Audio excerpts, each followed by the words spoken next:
Catharsis. Depression का मुख्य कारण यही है कि हमने ना दबाया बहुत कुछ होता है, और मन में एक बार दबने लग जाए, मन में कोई भी बात दबे, कोई भी इमोशन दबे, कुछ भी भाव सप्रेस हो जाए, तो वो बीमारी का रूप धारण कर लेता है। बचपन से जो जो चीजें दबाई हैं वही रोग का कारण है। तो कुछ चीजें ऐसी मन में आ जाती हैं जो हमें रह रह करके परेशान करती हैं। कुछ लोग ऐसे होते हैं हमारे जीवन में जिन लोगों से हमें एंजाइटी आई या बुरे अनुभव प्राप्त हुए, तो वो इंसान हमारे अचेतन मन में फिट हो जाते हैं और वो हमें घबराहट, एंजाइटी दे पाते हैं। उनसे हम चाह करके भी प्रेम नहीं कर पाते हैं। हम भी सोचते हैं कि हम क्यों ऐसा कर रहे हैं, हम प्रेम करें, या बाहर से शिक्षाएं ऐसी मिलेंगी हमें कि प्रेम करो, किसी से नफरत ना करो, लेकिन ऐसा रियलिटी में संभव हो नहीं पाता है, क्योंकि अचेतन मन तो कुछ और कहता है, वो एंजाइटी पैदा कर ही देता है। जैसे ही उस इंसान को हम देखते हैं या उसका नाम सुनते हैं या उसकी कोई इमेज आ जाए, घबराहट ऑटोमेटिक शुरू हो जाती है। तो इससे कैसे बचें, या इस अचेतन मन के डाटा को कैसे डिलीट करें, ये आज की इस थेरेपी का मुख्य विशेष के अंदर रहेगा। तो इसमें आप दोनों पढ़े लिखे और समझदार इंसान हैं, तो कोई भी बात ऐसी नहीं होगी जिससे कि आपकी भावनाओं को या आपके बिलीफ को ठेस पहुंचे, क्योंकि देखो, और कोई भी ऐसी हम बात ऐसी नहीं करेंगे जिससे आपकी ईगो को ठेस पहुंचे या किसी के सम्मान में कमी हो रही है। ऐसा इस थेरेपी का उद्देश्य नहीं है। इस थेरेपी का उद्देश्य यही है कि हमारे अंदर जो अंतर्द्वंद है, हमारे अंदर जो गड़बड़ आ चुकी है, उसको सही करना है। तो इसके लिए कई बार उस मोड में जाना होता है हमें जिस मोड में परेशानियां शुरू हुई थी। तो जो दबा हुआ है, बीच में अटका हुआ है, उसे पूरा करना ही होगा, क्योंकि अधूरी चीजें हमेशा खींचती हैं, चाहे अधूरी इच्छा हो, कुछ भी हो। जैसे जो मन में अधूरा पड़ा है ना, वो बार बार पूरा होने के लिए प्रयास करता है। और कुछ अध्यात्मवादी, कुछ रहस्यवादी ये भी कहते हैं कि अधूरा मन में रह गया, अगर उसके साथ हम मर भी गए तो उसका पूरा करने के लिए भी हमें आना ही पड़ता है। तो इसमें कितनी सच्चाई है, कितनी नहीं है, वो अलग बात है, लेकिन सच्चाई ये जरूर है कि अधूरी चीज को पूरा करना ही पड़ता है। तो अधूरी चीज हमें बार बार सताती रहती है। जो चीज पूरी हो जाती है वो चीज निकल जाती है। तो जो मन में चीजें फंस गई है ना, उनको निकालना है। तो बचपन से ही हमारे मन में कुछ ना कुछ अटका रहता है। तो खास करके जिन लोगों से हमें बुरे एक्सपीरियंस मिले, चाहे वो कोई भी हो सकता है, उसमें किसी का नाम नहीं लेंगे कि उस इंसान का कई बार इंटेंशन नहीं होता कि वो हमें बुरा एहसास करवाना चाहता है या वो हमें दबाना चाहता है। कई बार कुछ लोगों का होता है, कुछ लोगों का नहीं भी होता है, लेकिन कई बार हम ही इंटरप्रिटेशन गलत कर लेते हैं, भी हम ही कुछ ज्यादा सीरियस ले लेते हैं। भी किसी इंसान जो भी कर रहा है वो अपने बचाव में करता है, भी वो भी अपना अस्तित्व बनाने के लिए करता है, भी चाहे वो घर का इंसान है, बाहर का है, वो डोमिनेट करने के लिए करता है।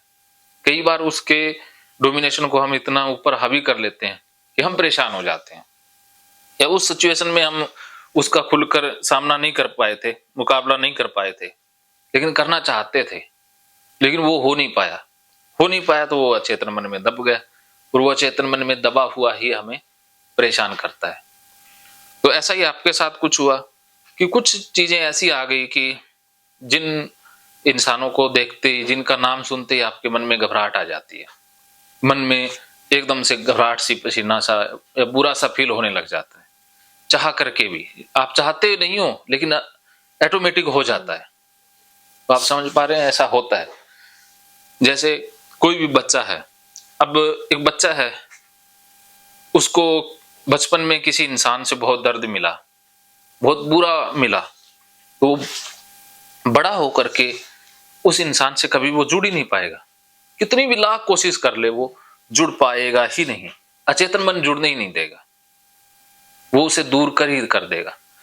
तो ऐसा भी है कि मनोविज्ञान ये कहता है कि अगर माता पिता ने बच्चों के साथ बुरा व्यवहार किया, छोटे बच्चों के साथ, तो वो बच्चे कभी भी माँ बाप से जुड़ ही नहीं पाएंगे, क्योंकि अचेतन मन हमेशा उनको दूर करता ही रहेगा। और कुछ बच्चे रिबिलियस हो जाते हैं, खुरापाती हो जाते हैं, चाहे वो समाज विरोधी भी बन जाते हैं। वो इसी कारण बनते हैं क्योंकि उनको बचपन में बहुत बुरा मिला, तो उस बुरे ने उनको और बुरा बना दिया। तो कोई भी इंसान बुरा पैदा नहीं होता, उसे परिस्थितियां बुरा बना देती हैं। कि अगर बचपन में हमारे साथ बहुत बुरा हो रहा है, तो वो अगर अचेतन मन में दब गया, तो वो फिर हमें बुरा बना के ही छोड़ेगा, कि हम लोगों से फिर बदला लेके ही रहेंगे। वो प्रेम आ ही नहीं पाएगा, जाग ही नहीं पाएगा, वो ग्रंथियां ही नहीं बन पाएंगी। कोशिश करने से भी प्रेम उमड़ेगा नहीं, वो मन दूर कर देगा। तो इससे कैसे निपटे? ऐसा होता है ना, डिप्रेशन में भी ऐसा होता है, एंजाइटी में भी ऐसा होता है। तो एंजाइटी में कुछ पर्सन से हमें देखते ही एंजाइटी हो जाएगी, उसकी फोटो देख के भी एंजाइटी हो जाएगी, वो सारी चीजें रिकॉल होने लग जाती है, या उसका नाम सुनते ही एंजाइटी हो जाएगी, उसकी कदकाठी वाला पर्सन देखते ही हो जाएगी, उसकी शक्ल जैसे मिलती जुलती हो, उससे भी एंजाइटी हो जाएगी। ये ऑटोमेटिक मन रिकॉल करता है, चेतन मन ये करता है। चेतन मन नहीं, अचेतन मन से ये सारी चीजें आती हैं। और सबसे पावरफुल है वो अचेतन मन ही है। चेतन मन की चलती नहीं है, क्योंकि 90% तो अचेतन मन है। अचेतन मन जो चाहता है वही होता है। खास बात यह कि अचेतन मन के पास कोई तरह के रीजन करने की क्षमता नहीं होती। वो अपनी पुरानी धारणाओं, पुरानी कंडीशनिंग पर ही चलता है। जो उसके अंदर पुराना फीड कर दिया, उसी से वो ट्रेंड हो गया है। और एक समय आने पर अचेतन मन जो नई ट्रेनिंग का विरोध करता है, जैसे मैंने बताया भी डाटा डिलीट करो, गंदगी नहीं होती, तो आपका चेतन मन नहीं मानेगा। वो कहेगा नहीं, अरे 4 साल से तो गंदगी मानते हैं, पहले तो ये सिखा दिया भी गंदगी होती है, अब ये कह रहे हैं कि गंदगी नहीं होती, तो मैं नहीं मानने वाला, अपनी चीजें अपने पास रखो। तो विरोध में उतर आता है। लेकिन जब बार बार प्रयास करते हैं, कंटिन्यू प्रयास करते हैं ना, तो उसे मानना पड़ ही जाता है। बार बार कंसिस्टेंसी ही इलाज है। कि बार बार जब आप करते हो ना, तो फिर उसको मानना ही पड़ता है। एक बार में नहीं मानेगा, 2 बार में नहीं, धीरे धीरे वो कमजोर हो जाता है, फिर वो एक्सेप्ट कर लेता है, फिर वो नई ट्रेनिंग को स्वीकार कर लेता है। जैसे आप देखो कि आप गाड़ी चलाते हो, तो अब आप ऑफिस तक जाते हो, तो आपको सोचने की जरूरत ही नहीं पड़ती भी कहाँ मोड़ आने वाला है, कहाँ ब्रेकर आएगा, कहाँ क्या होगा। आप अपने ख्यालों में ही खोए रहते हो, अपने आप गाड़ी ड्राइव करके मन ले जाता है ना, अपने आप हो जाता है सारा कुछ ऑटो मोड पे। तो ये पैटर्न सीख गए। लेकिन अगर आप नए पैटर्न डेवलप करना चाहो, तो ये पुराने पैटर्न एक बार हावी होंगे। जैसे आप नई जगह पर रहने लग जाओ, तो बड़ा कॉन्शियस होकर चलाना पड़ेगा।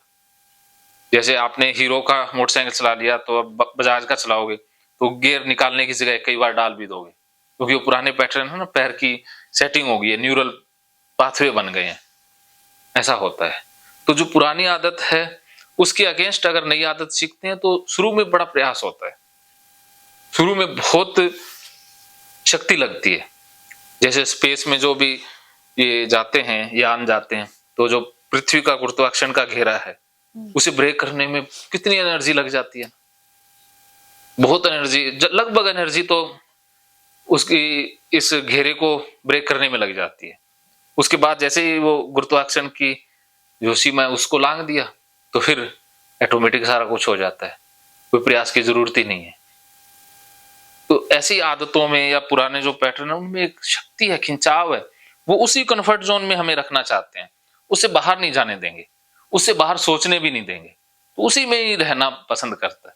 इंसान अपने कंफर्ट जोन में ज्यादा रहना पसंद करता है। इंसान नई चीजों को सीखना चाहता नहीं है, मन विरोध करता है। पुरानी चीज चाहे गलत हो, उसी में ही वो रह के खुश है। नई चीज कितनी अच्छी हो, लेकिन शुरुआत में बड़ी परेशानी आएगी। जैसे आप देखो कि मरुस्थल में लोग रहते हैं, वहां खाने पीने की या जीने की बहुत दिक्कतें हैं, लेकिन क्या वो छोड़ के जाते हैं? नहीं जाते ना, वहीं रहना उनको अच्छा लगता है। बर्फ में लोग रहते हैं, क्या करते हैं वहां भी लोग जाते तो नहीं है छोड़ के, क्योंकि जहां पैदा हो गए उसी जगह से वो छोड़ के नहीं जाते। नई जगह पर जाएंगे तो आप उनको बहुत सुंदर जगह पर ले जाओ, वहां भी वो भागने लग जाएंगे कि यहाँ क्या करें। ऐसा है ना। तो ऐसी हमारी आदतें होती हैं, ऐसी ओसीडी के पैटर्न है या बाकी बीमारियों के पैटर्न है, तो बार बार हमें उसी जगह पर ले आते हैं। लेकिन हमें फिर भी तोड़ना है तो हमें प्रयास करना होगा। शुरुआत में ज्यादा प्रयास करना होगा, फिर धीरे धीरे कम प्रयास से भी बात बन जाएगी। तो आपने ये सोचना है कि अब नई चीज सीख रहे हो, नया कुछ करना है, मन को खाली करना है, डिलीट करना है। तो डिलीट करने के लिए ये कुछ बातें हैं। और दूसरी ये कि देखो, मन को खाली करने के लिए, जो डाटा है उसको खाली करने के लिए कुछ तरीके हैं। जैसे जो चीजें हम करना चाहते थे नहीं कर पाए, वही चीजें परेशानी का कारण है। जैसे आप रिश्तों में जवाब देना चाहते थे, आपको एंजाइटी हुई या आपको दबाया गया, आप चाहते थे विरोध करें लेकिन नहीं कर पाए ना, कर ही नहीं पाए ना। करना तो चाहते थे लेकिन आप इमेज का या बहुत सी चीजों का ख्याल रखते हैं। एक साथ आपके मन में बहुत से विचार आते हैं, आपको अपनी भी चिंता, अपने से ज्यादा अपने परिवार की, बाकी लोक लाज की बहुत चिंताएं हैं। फिक्र बहुत करते हो आप, हद से भी ज्यादा फिक्र करते हो। तो जो इंसान हद से ज्यादा फिक्र करता है वो इंसान ज्यादा परेशानी में रहता है, उसके मन की अवस्था बहुत गड़बड़ हो जाती है, क्योंकि परवाह ही कुछ ज्यादा करते हैं ना। इसे हम कहते हैं एक्यूट सेंस ऑफ रिस्पॉन्सिबिलिटी। हम अपनी जिम्मेवार होने की जो भावना है उसको एक्यूट में कर देते हैं। जिम्मेवारी अच्छी है, हद से ज्यादा जिम्मेदारी भी बुरी है, तो वो इंतहा हो गई, तो उसको कम करना है। तो अब आप देखिए, कोई भी इंसान है वो आपके लिए दुख का कारण नहीं है, वो तो अपने मौज में जी रहा है, वो तो अपने स्वभाव में है, जैसा वैसा ही कर रहा है। हम ही उसको कुछ ज्यादा वैल्यू दे दी। तो अब उसको कैसे पूरा करें सर्कल को जो बीच में हो गया। तो आपके मन में जो गुस्सा था जिस भी पर्सन के प्रति, तो उसको याद करना है, याद करना, पूरा उसी सिचुएशन में जाना है और बोलना है। गाली भी दे सकते हो लेकिन कोड वर्ड में भी, आपने अलग ही लैंग्वेज में जैसे चाइनीज में भी बोलना है, लेकिन वो डायरेक्ट ना बोलें, समझ गई। हाँ, कोड वर्ड में जैसे चिल्लाना है।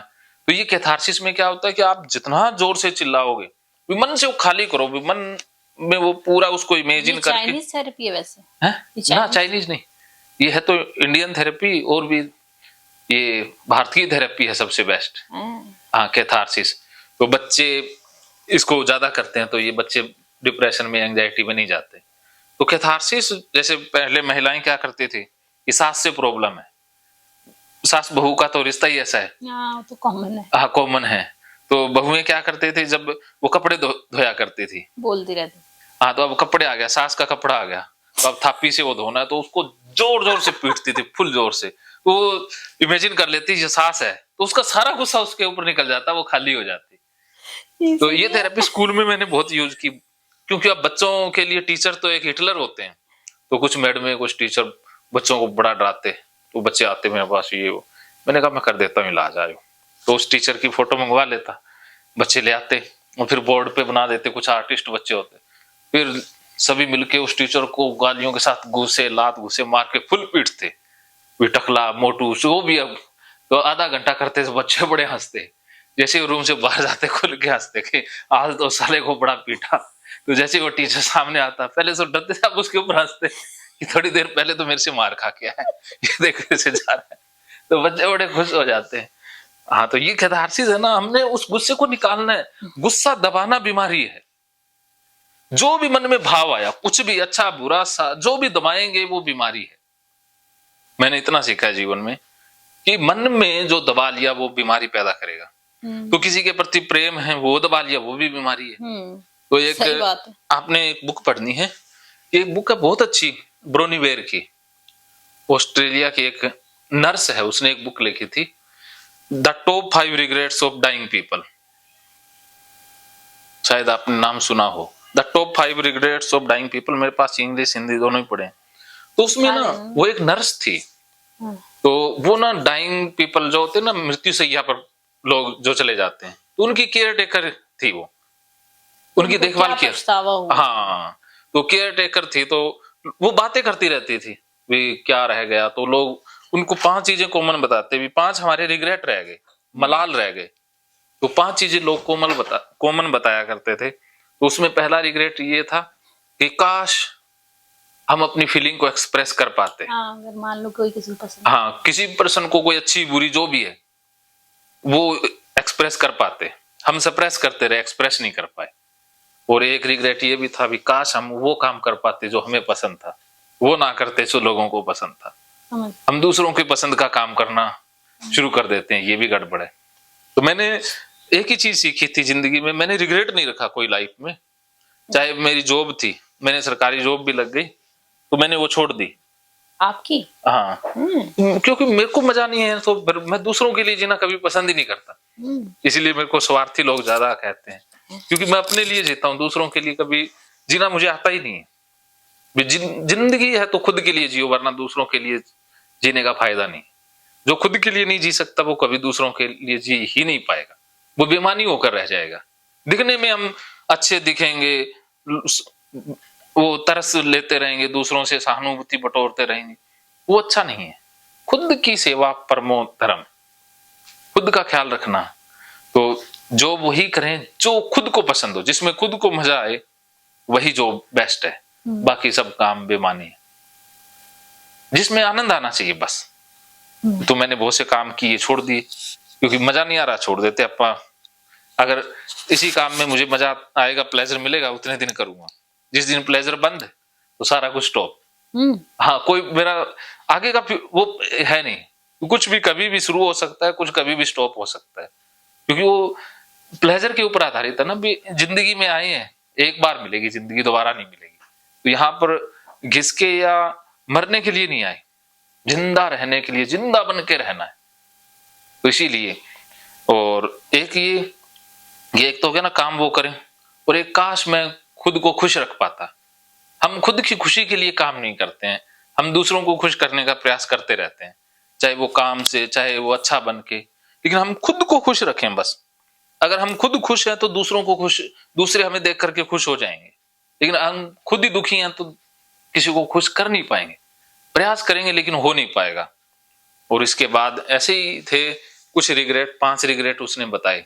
काश मैं इतना हार्ड वर्क ना करता, भी अपने दोस्तों के साथ या अपने बच्चों के साथ, फैमिली के साथ एंजॉय कर पाता। तो इसीलिए असली की गप्पे मारना, जैसे मेरे कुछ दोस्त ऐसे हैं, जैसे एक तो पीने वाले भी हैं, 2-3 दोस्त। तो मेरे को पीना पसंद नहीं है, लेकिन मेरे को उस दोस्त को पिलाना पसंद है, क्योंकि वो पीने के बाद फिर मजेदार हो जाता है। फिर उसके साथ 2-4-5 घंटे बीतते हैं, फिर मजा आ जाता है, खुल के जीते हैं। तो जब भी आता है तो मैं एक बोतल ले आता हूँ उसके लिए, फिर ये दिखे भी आ जा, मजे करेंगे। मैं उसके साथ बैठ के बहुत मजा आता है। तो पैसे देके भी पिला देते हैं, क्योंकि वो मेरे को टाइम मिल रहा है, उसके साथ जो इंजॉय आ रहा है उसकी कीमत नहीं है ना। हाँ, एक हंसी मजाक वाले दोस्त जरूर हों, जिनसे खुल के हंसी मजाक कर पाए, खुल के जो फनी से टाइप के हों। तो ऐसे जिंदगी, यही जिंदगी असली जिंदगी है। तो इतना हार्ड वर्क नहीं करें कि जिससे कि हम अपने मानसिक स्वास्थ्य से दूर हो जाएं। तो ये सब पर ही लागू होते हैं। कुछ जैसे अल्कोहलिक होते हैं पर्सनैलिटी, वो काम में डूब जाते हैं, तो वो दूसरा पक्ष है ना, वो कई बार दूसरा कम हो जाता है, सोशल पक्ष हमारा नीचे हो जाता है। चलो फाइनेंशियली हम ऊपर उठ जाते हैं, क्योंकि काम ज्यादा कर रहे हैं तो पैसा तो ज्यादा आ ही जाएगा, वो तो नो डाउट है। लेकिन दूसरी चीजें नीचे रह जाएंगी, उनको उठाने के चक्कर में इधर वाली, तो वो डावाडोल सा हो जाता है, कभी इधर उधर, वो बैलेंस नहीं बन पाता है। तो काम में, जॉब में, परिवार में, दोस्तों में एक बैलेंस सा बन जाए, ये सभी चीजें जरूरत के हिसाब से हम कर सकते हैं। जब इंजॉय हुआ तो इंजॉय फुल, फिर इंजॉय में खो जाएं। जब बच्चों के साथ है तो बच्चे बन जाएं। तो ये फ्लेक्सिबिलिटी बहुत बेहतरीन गुण है, ये रिग्रेट नहीं होने देता। तो ये रिग्रेट है थे उस बुक में उसने बताया, तो मेरे को बड़े अच्छे लगे। मैंने जब वो पहली बार सुने तो वो अप्लाई हो गया। कि कई बार ज्ञान वो है जो सुनते ही अप्लाई हो जाए, उसमें किंतु परंतु नहीं। सुन लिया तो उसी समय बस फॉर्मेट, तो उसी समय बस जिंदगी में जैसे ज्ञान हुआ उसके बाद ऐसा नहीं है कि टाइम लगेगा, डाटा एक क्षण में डिलीट हो जाए। वो है मन की अल्टीमेट स्पीड। कि कुछ लोगों की स्पीड इतनी फास्ट होती है कि महकेंगे फिर से खुशियों के रंग भगवत गीता थेरेपी कोर्स के संग। इतिहास का पहला ऐप जो गीता के माध्यम से ओसीडी डिप्रेशन का इलाज आसान बनाएगा। ओसीडी डिप्रेशन का इलाज हुआ और भी आसान, और वो भी बिना दवाई, घर बैठे। किसी को बीमारी की चिंता है तो किसी को चिंता की बीमारी है। भगवत गीता ने लाखों करोड़ों का जीवन बदला है और आपका भी बदलेगा। गीता थेरेपी कोर्स में आपको मिलेगा सभी 11 प्रकार की ओसीडी का संपूर्ण इलाज, जैसे गंदगी का वहम, बार बार हाथ धोना, बार बार सफाई करना, बार बार लॉक दरवाजा चेक करना व अन्य सामान की चेकिंग बार बार करना, एक ही विचार बार बार आना, नुकसान व मरने मारने का विचार आना, HIV, rabies, cancer, heart attack का विचार आना, IBS और नींद न आने की समस्या का हल गीता कोर्स में मिलेगा। आत्महत्या वाले विचारों से मुक्ति भी गीता थेरेपी कोर्स से मिलेगी।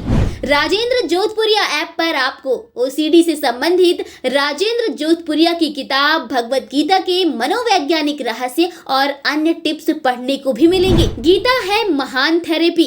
गीता में CBT, हिप्नोथेरेपी, माइंडफुलनेस, ERP व अन्य बहुत सी साइकोथेरेपीज का समावेश मिलेगा। राजेंद्र जोधपुरिया ऐप एक, फायदे अनेक। आज ही प्ले स्टोर से डाउनलोड करें, लिंक डिस्क्रिप्शन में है। तो देर क्यों, अभी जाइए डिस्क्रिप्शन में और लिंक पर क्लिक करके प्ले स्टोर से अभी डाउनलोड कीजिए राजेंद्र जोधपुरिया ऐप और पाइए अपनी सभी समस्याओं का हल। मानो तो मौज है, वरना समस्या तो हर रोज है।